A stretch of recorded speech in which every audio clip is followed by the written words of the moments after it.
for such a long time. Now, I hope that no one watching this is wondering why an Arabic television station on a program hosted by a British man is coming from London talking about Venezuela. If you are confused by that, I have failed, because it was my intention when choosing this subject to make it clear that Venezuela is not only a Latin American subject, because the right of self-determination of people, the sovereign right to independence, and the rejection of foreign domination over their resources and their interests is a universal question to express them. Alan. Yes, but first of all, I don't know, did you read The Economist, what they had to say about this latest I didn't. escapade? Tell us, please. Yes, I think you'd find this interesting. It was the kind of diplomatic clumsiness for which the United States has a unique capacity. On March the 9th, Barack Obama issued an executive order declaring a national emergency because of the, quote, extraordinary threat to the national security of the United States posed by Venezuela. Is Uncle Sam really scared of a country in Latin America that's a fraction of its size, with an army that is minuscule when compared to the military might of the North American colossus? This is The Economist, which is hardly a progressive or left-wing journal. But what I wanted to say to back up George's excellent analysis is this. I had the enormous pleasure and honor of forming an acquaintance with Hugo Chavez for the last 10 years of his life. And I subscribe entirely to everything that George said about this extraordinary person. But the question I wanted to raise is this. I've been around, I don't know how long. I hesitate to ask how old you are, George, but anyway. I'm 70, so I beat you. So I cannot remember any person being subjected to such a sustained and vicious campaign of character assassination in Hugo Chavez.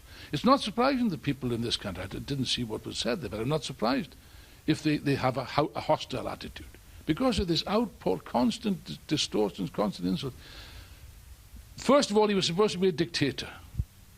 Now, Hugo Chavez actually, in the course of his life, won more elections and popular consultations than any other leader on a world scale. So don't swallow this business about a dictator. Hugo Chavez was not a dictator. Then I noticed when he died, and tragically 2 years ago, they somewhat softened the line, George. I don't know if you noticed that. They didn't say that he was a dictator. I was in Spain at the time, actually, where the press is particularly vicious. But they had another line. Oh, he's the man that wrecked the Venezuelan economy. That's the line, you know. Here's a country swimming on oil wealth, should be prosperous, should be rich. That's true. Venezuela has always been sitting on a sea of oil and has always been dirt poor. And for the first time in its history, Chavez was attempting to spread this wealth and assist the poor people in society. What's the argument? Oh, he spent this oil irresponsibly. What's the definition of irresponsible expenditure on oil, George? Irresponsible, from their point of view, is expenditure on housing, on schools, on hospitals, on universities. That's irresponsible. Wasting public money. They actually said that, the insolence to say this. Of course, in Spain and in Britain, we don't waste money, do we? You know, we spend money responsibly. We run the economy responsibly. What do we do with the money? We give it to the bankers.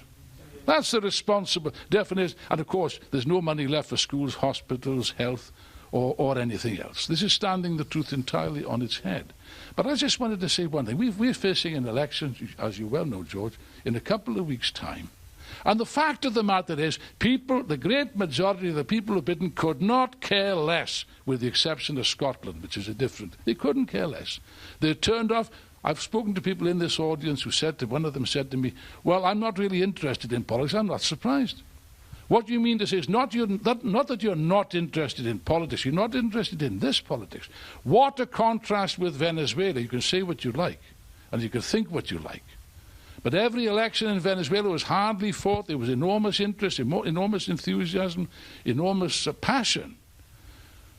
10 years ago, I took an initiative. I launched the Hands Off Venezuela campaign. By the way, we were the only ones at that stage, George.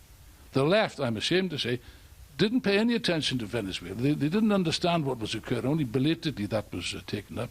We've organised big rallies. There was a meeting in Vienna that we organised a few years ago with Chavez. I was on the platform with Chavez and one of the daughters of Che Guevara. 5,000 young people turned up, not just from Austria to here. And what enthusiasm! Let nobody tell me that people are not interested in politics, George. Let nobody tell me that the young people are not. They're not interested because they're offered nothing. What I say, Alan, is that the young people are not apathetic. They're apoplectic at the pathetic nature of the political class. Absolutely. Thanks very much. Very, very excellent summation. A brilliant summation of not just politics in Latin America, but also in Britain. Thank you very much for that. We'll be right back after this, the studio this evening. And let's hear from the mother of all experts. Go ahead. Oh, no, please don't give me that. Well, George, thanks. It's a pleasure to be here with you. We shared some work in the past together.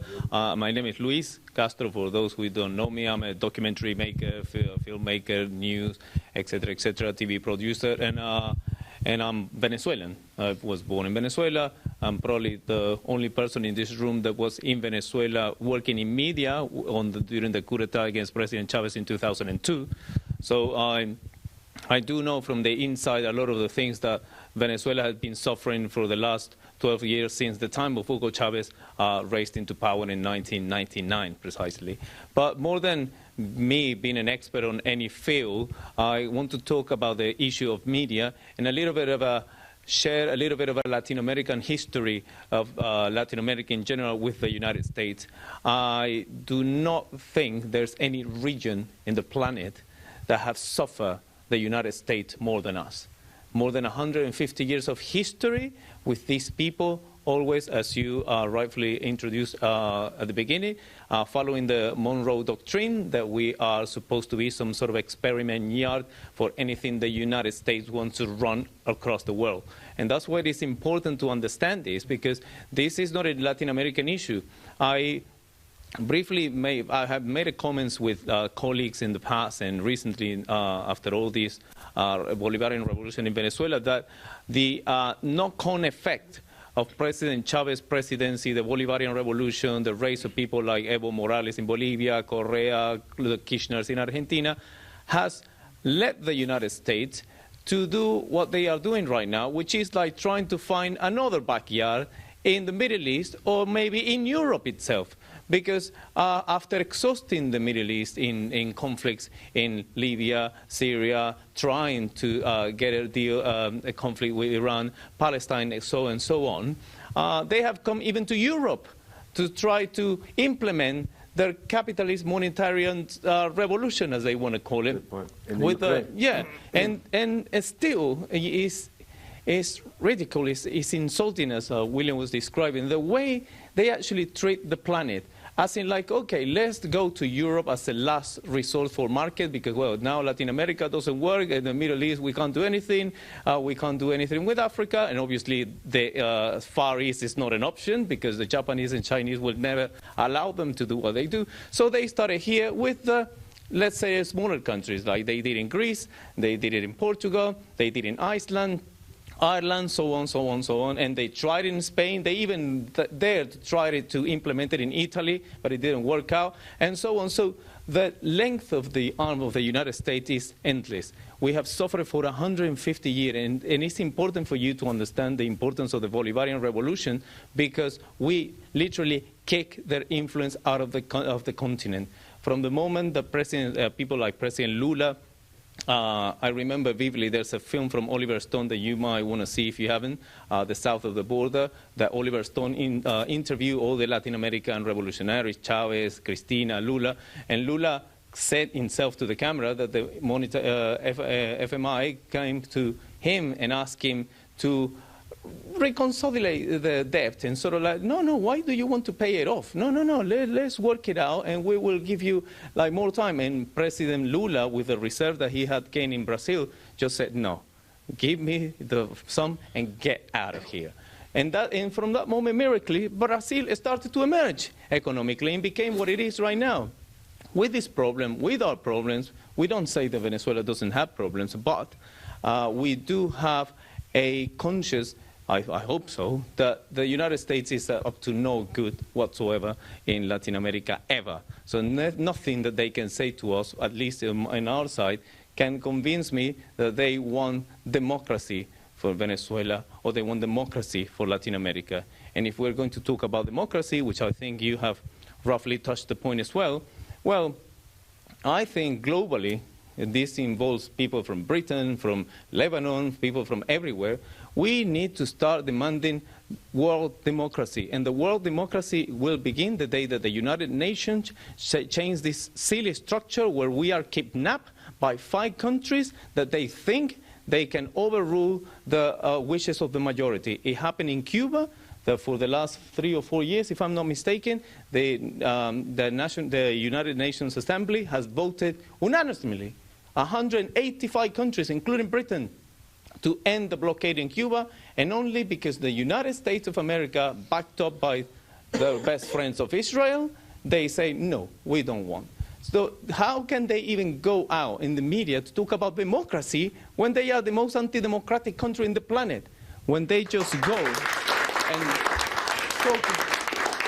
and talk about democracy, and they get their noses in other countries like they do in Syria, like they're doing in Libya, and God forbid, as you say, I'm not a conspiracy myself, but I started to doubt when I saw the first rout of ISIS around the continent. I'm starting to doubt that they are not even behind this at some point. But well, this is to be proven. As everything in the history of the United States, we will always discover something 50 years in time, as we just heard from the Kennedy files and how he was supposed to be killed. So I just want to conclude my intervention by saying the most important thing is that, as you said, yeah, there is alternative people in the media right now giving alternative voice.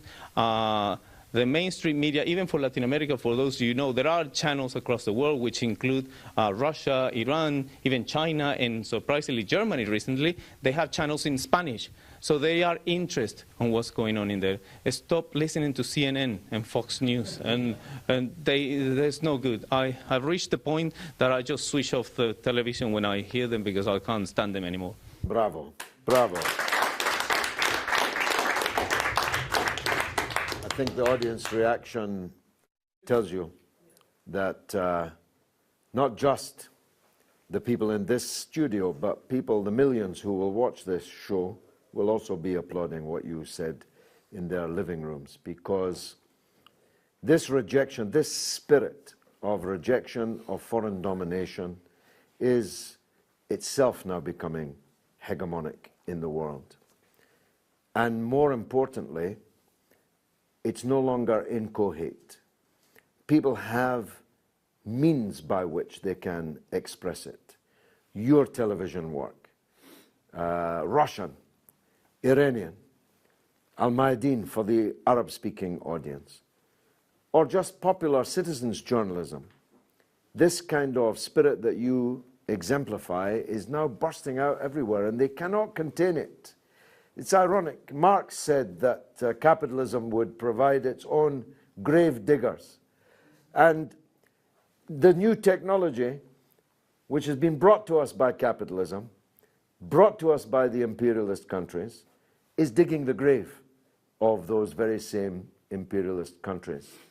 And I believe that the future is ours, that the United States is a fading empire, and that a new world order with equilibrium and multipolar world. I mean, the fact that you touched on, that the United Nations Security Council has 5 members entirely based upon their possession of nuclear weapons and their role in winning the Second World War, except for China, which was later added. Why is Britain on the Security Council of the United Nations, a bankrupt country of 65 million people? There is no other reason other than their possession of nuclear weapons, their role in the Second World War, which was indeed an heroic one. But that was a very long time ago. How can Britain be on the Security Council while Brazil is not? How can the entirety of the Latin American subcontinent not be on the Security Council, not have a veto? Why should there be any veto? Why can't we have this world democracy that you are talking about? All of these things are widely shared in the world, and we now have the means to express them. Alan.